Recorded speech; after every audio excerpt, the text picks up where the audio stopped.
Olá a todos e bem-vindos ao Traders do Chrome, eu sou o PM e a Netflix lançou finalmente no dia de Natal a série prequela para The Witcher, que dá para o nome de Blood Origin. Neste vídeo vou analisar assim um pouco por alto e dar a minha opinião sobre o que foi a série, de 4 episódios, e se realmente o futuro do universo do Witcher tem hipótese na plataforma da Netflix. Por isso vamos ao ataque. Boom! Spoiler alert!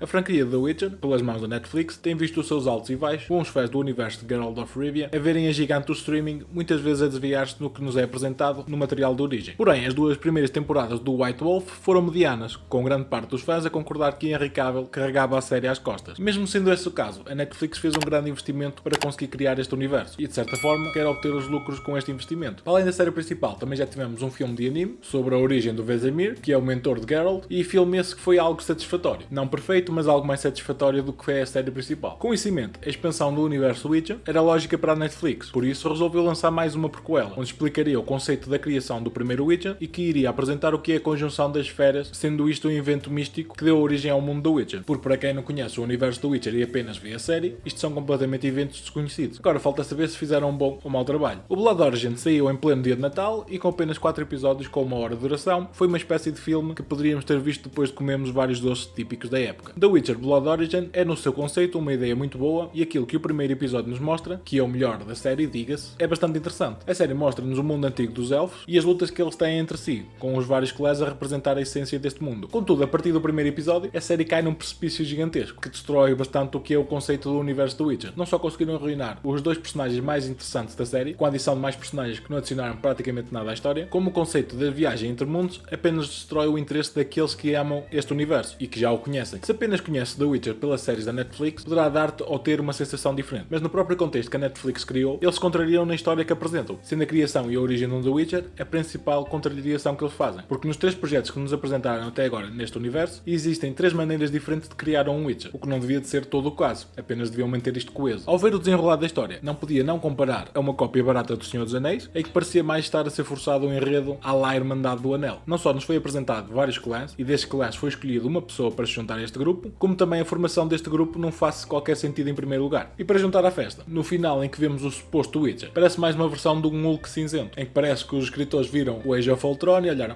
isto é interessante, porque até vemos uma cópia, basicamente do que é a interação da Black Widow com o Hulk. No final da série vemos a Aile a cantar uma das suas canções para acalmar o monstro em que Fial se tornou. E onde é que já vimos isto? Age of Ultron. Hey, big guy. Eu arrisco-me a dizer que esta equipa criativa não faz qualquer sentido do que nos apresenta, ou dos personagens que nos apresentam e o conceito que eles têm, não ligando de todo ao que está escrito nos livros do autor polaco, e ignorando factos tão simples de o porquê de ter existido a criação dos Witchers em primeiro lugar. Esta série apresenta-nos, para além disso, Eredin, sim, o grande líder da Wildland, que se quer apoderar do nosso mundo através do poder da Ciri, e que durante grande parte desta história foi apenas mediano. Mas para levar as coisas para um patamar de generalismo, o Eredin tem um namorado só porque sim. Não é apresentada uma ligação especial, ou que pareça especial entre ambos, e nem eles se destacam, sendo apenas elfos banais como o resto do mundo. Esta era a oportunidade perfeita para introduzir Eredin e Avalak como uma raça diferente de elfos, conhecido como os Aen-Elle, tal como eles são nos livros. Estes elfos são mais altos, mais fortes e possuem um nível de inteligência superior, o que os faz destacar dos Aen-Seidi, que são conhecidos como os elfos comuns, e que desta forma torna os Aen-Elle capazes de conquistar mundos e de se destacar nas suas civilizações, como vimos por exemplo no jogo do Wild Hunt. I see I've touched a tender spot. No caso da série, apenas se nota uma tentativa forçada de apresentar algo que agrada a todas as massas, sem dar o contexto do porquê eles serem diferentes. Razão maior ainda para isso, basta olhar para o elenco que eles escolheram, onde escolheram vários atores apenas com um objetivo de apelarem ao povo ou de agradar, não preocupados em construir uma história decente. Acho que tem uma novidade Netflix. As pessoas não vão ligar só a um personagem por causa da sua orientação sexual ou da sua etnia, mas sim a ligação que conseguem criar com estes personagens e o que estes personagens nos fazem sentir. Estar a apresentar personagens só com o pensamento que as pessoas se vão identificar, sem lhes dar nenhum contexto para isso, não faz grande sentido a meu ver. Se a história apresentada não for boa, então ninguém vai querer saber do porquê das escolhas destes personagens ou o motivo que os leva a tomar certas decisões. Exemplo maior disso foi a escolha de uma atriz muda e sem sabermos bem o propósito, porque a personagem dela não faz absolutamente diferença nenhuma estar ali ou não, porque se realmente a intenção era nos importarmos com a morte dela, não fez diferença nenhuma. Um dos exemplos como deve ser utilizado e de incorporar todo o tipo de pessoas na história foi, por exemplo, o que fizeram os Eternals, que uma das personagens é muda, mas tem um bom contexto na sua história. Aqui basicamente é só para estar representado. E esse é um dos problemas que tem vindo a surgir cada vez mais com o entretenimento atual, que a história é tão fraca que aposto aposto que quase ninguém se lembra de metade dos nomes dos personagens da série, tirando os principais, ou daqueles que já conhecíamos dos livros ou dos jogos. Tirando esse, quase ninguém se lembra do nome. Mas tirando isto, que é mais um desabafo da minha parte, a única história que interessa mais nesta série foi mesmo a história que começou no início, da Hayley e do Fial, que são os únicos personagens interessantes nesta temporada. Mesmo assim, eles conseguem destruir um bocado do que nos foi apresentado por altura do último episódio. Não só a Netflix resolveu apresentar o que eles querem nos forçar a aceitar, que foi o primeiro Witcher, 1200 anos antes de Geralt, como o primeiro Witcher surgiu antes da conjunção das esferas, que volto a frisar que foi o invento que levou à criação dos primeiros Witchers nos livros, não antes do invento. Os Witchers foram criados com o propósito de matar monstros, depois desses terem entrado no nosso mundo através do cataclismo que uniu os diferentes planetas, e rompeu o espaço-tempo, e dessa forma os seres de vários planetas foram colocados no nosso, e assim monstros, humanos, vampiros e magia apareceram num mundo dominado por elfos, o que os levou por consequência à sua destruição. Com os humanos a aprender a sua magia, mas sem conseguirem lidar com os monstros que apareciam, os humanos, aliados aos elfos, resolveram criar mutantes capazes de não sentir nada e serem apenas umas máquinas de guerra contra estas relíquias de outros mundos. Isto é a história real por trás da conjunção das esferas, não por causa da destruição de uma pedra que os anões usavam para adubar a terra, como nos é apresentado na série. Those monoliths, because our ancients buried them to bring fertile bounty to the land.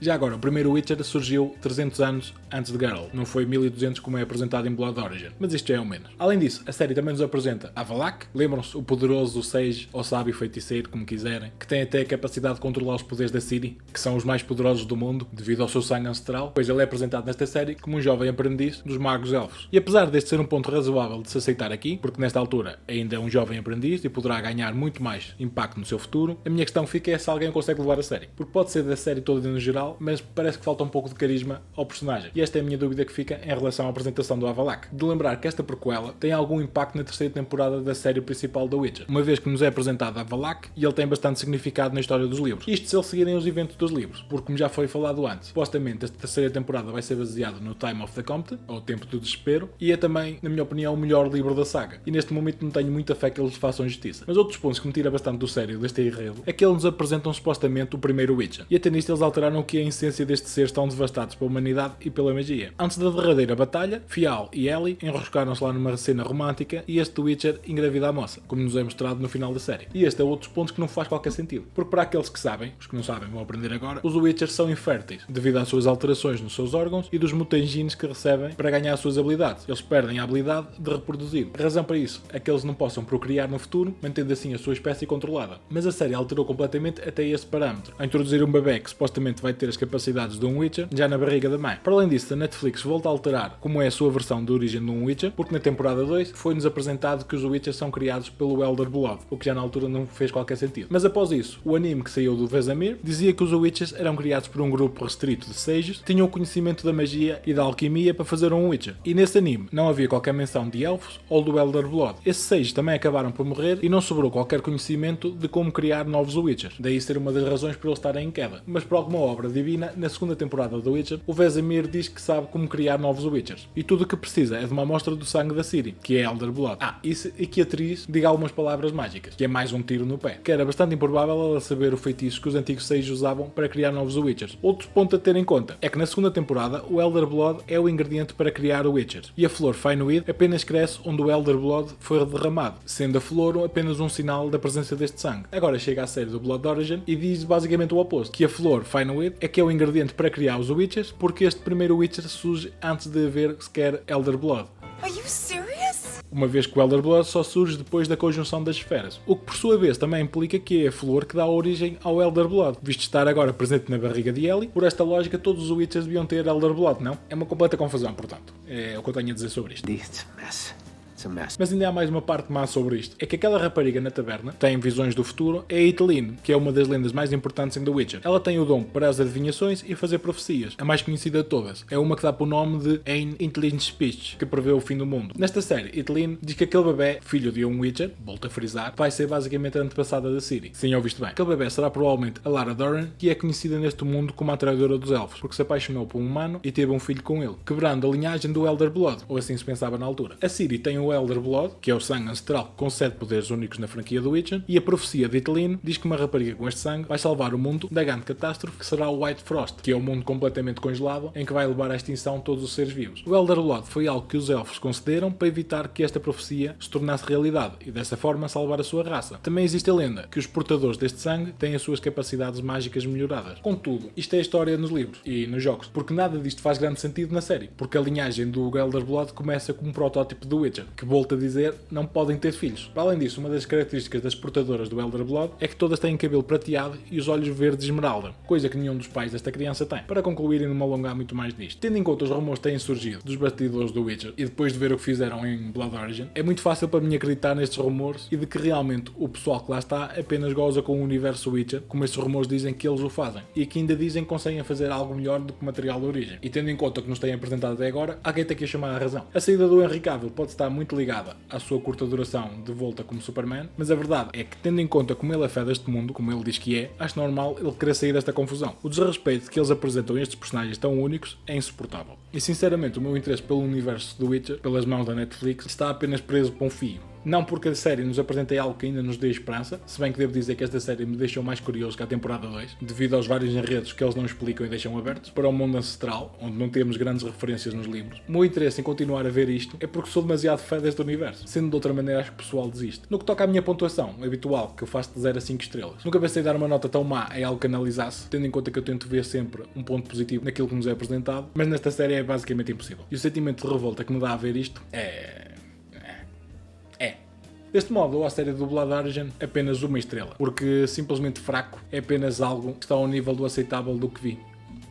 Mas assim chega ao fim a análise sobre o Blood Origin e nos próximos dias estou a pensar fazer algumas análises de alguns destes personagens apresentados e das ligações que poderão ter na temporada 3 da Witcher. Mas isso vai depender muito na realidade se alguém quiser ver isso ou não. Porque depois de ver esta série e a iminente saída depois da terceira temporada do Henry Cavill, não sei se vais ter interesse de ficar a ver como o meu avô, por exemplo, que eu quero ver basicamente até que ponto é que eles conseguem arruinar mais este universo. Mas o que é que tu achaste desta série? Podes ter uma opinião completamente diferente da minha. Diz-me nos comentários o que é que achaste e o que esperas do futuro da franquia na Netflix. Se gostaste deste vídeo, não esqueças de deixar um gosto e subscrever o canal, ativar notificações, que isso ajuda-me bastante a que o canal cresça. E para não perderes novidades diariamente sobre o mundo geek, visita tretasdochrome.pt. Se quiseres saber um pouco mais sobre o Geralt of Rivia, tenho um vídeo que te apresento 10 factos sobre o Witcher mais famoso da franquia. Mais uma vez, obrigado por teres assistido. Eu sou o PM e vejo-te por aqui.